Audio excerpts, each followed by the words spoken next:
To the phones we go. We have Lee from Skowhegan, Maine on the phone. It's great to have you here, sir. Hello. Well, thank you for having me, Rush. It's good to be here. You bet, sir. Rush, I want to share an observation with you, and I'd like to get your insight after I tell you what I need to say, okay? Yeah. I'm a truck driver, and I kind of have traveled from coast to coast, border to border, all around the United States the last 2 or 3 years, and I'm kind of primarily cruising around the New England states now. And I've made an observation that people are getting sick and tired of the political banter all around. Oh, wait. Did you say your primary roots take you to New England? Yes. That's great news, then. Who's in New England? A bunch of liberals. That's what we want. We want a bunch of liberals fed up, dispirited, uninspired. That's great news. That's a great report out there, Lee.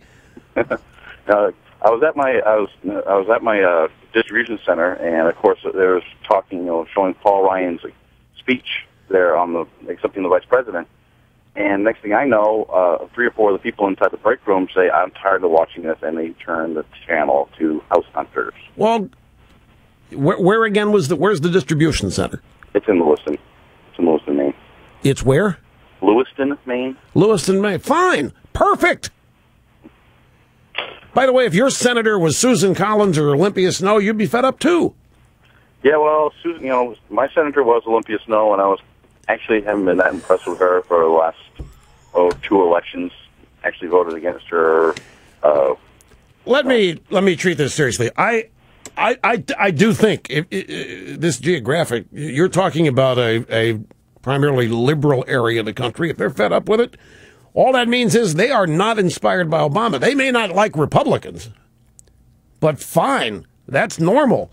But if they're fed up with politics, it just means they think they're losing. It means that they're not.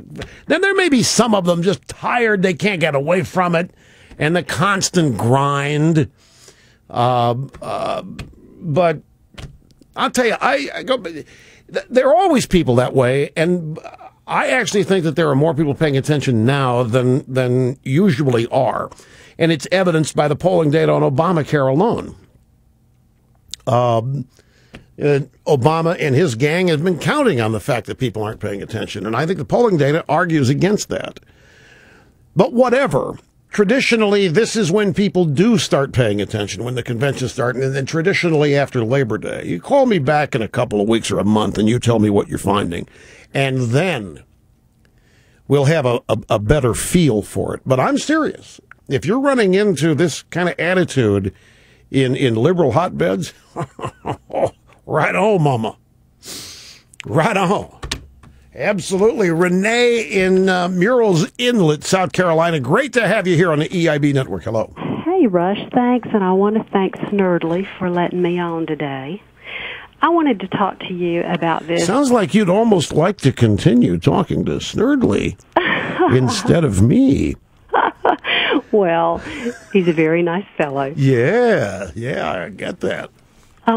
This phony war on women.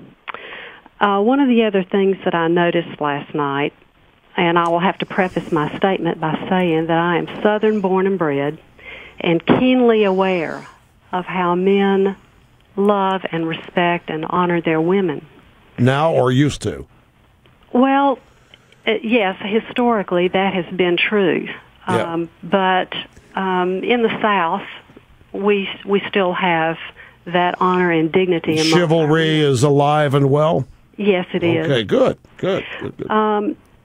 And I think it still is in the GOP, but I'm not seeing it across the aisle in the Democrat Party. And last night, you had mentioned earlier the Ryan statement about his mother and how he honored his mother so lovely in his speech last night.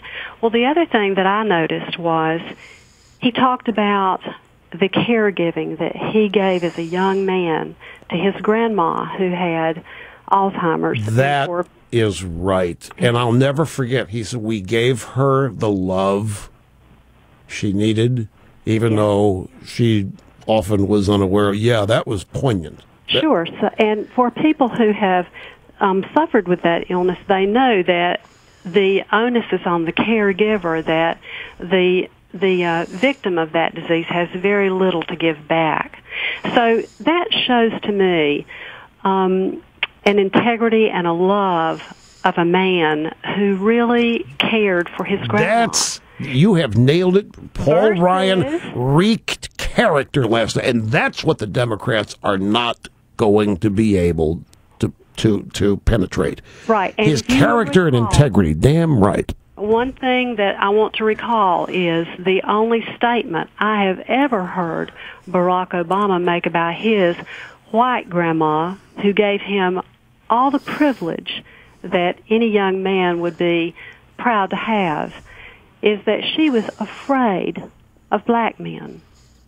And I just think there's such a stark that's right. In fact, the actual phrase that Obama used was, she's a typical white woman. Yes. That's right. That is exactly how Obama characterized in his big race speech, where he threw Reverend Wright overboard while still continuing to sit in the pew.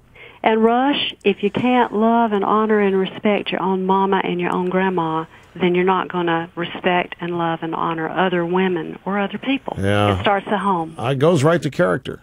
Right. He called the grandmother who raised him typical white woman. Mm-hmm. And you're right, it meant see a black guy afraid. Mm-hmm. Which is something Reverend Jackson also admitted, that he is frightened when he sees a black guy following him if he's in a dark street. He did say that. Reverend Jackson did too one day. Anyway, Renee, that's an excellent point. Excellent point. Another great contrast. That's going to be up. That'd be a good ad. I don't know if they would do it. She's probably one of the few people to remember that and make that connection. I don't think a lot of people have. Now, since we have made the connection here, broadcasted, of course, millions and millions will make the connection and spread the word about it. Back to Paul Ryan's speech excerpts. The theme of this little bite: time for a turnaround. After 4 years of getting the runaround, America needs a turnaround, and the man for the job is Governor Mitt Romney. I have never seen opponents so silent about their record and so desperate to keep their power. They've run out of ideas. Their moment came and went. Fear and division is all they've got left. With all their attack ads, the president is just throwing away money. And he's pretty experienced at that. And there again, another reference to Obama is tired. Another reference to Obama in the past. I love it. Here's the next one. This is this one of the rare moments in this convention where we learn that the president of our country at this convention actually has a name. President Barack Obama came to office during an economic crisis. As he has reminded us a time or two, my home state voted for President Obama. When he talked about change, many people liked the sound of it, especially in Janesville, where we were about to lose a major factory. A lot of guys I went to high school with worked at that GM plant. Right there at that plant, candidate Obama said, "I believe that if our government is there to support you, this plant will be here for another 100 years." That's what he said in 2008. Well, as it turned out, that plant didn't last another year. It is locked up and empty to this day. Within 5 minutes, the drive-by media was on a mission to try to prove that Paul Ryan had lied. And they got their bogus fact-checkers up and in gear. And lo and behold, they put out stories themselves filled with misleading data in order to make the point that Paul Ryan lied. Obama didn't shut down that factory. And we've got the facts for you, and in the next segment I'll run through them very quickly, but the fact of the matter is the Democrats and their fact-checkers have it wrong. Ryan was right, and even CNN's fact-checkers grudgingly admit it at the end of the day. The interesting thing is that 22 million people are out of work. 22 million people don't have a factory or a job place to go to. The Democrats are trying to hold on to one, as though it makes any difference. That plant got shut down before Obama. Yeah, you can't blame him. The other 19 million that are shut down yet, but you can't blame that one. They've got no place to go on this. They're flailing away, folks. I love it. We'll be back. Don't go away.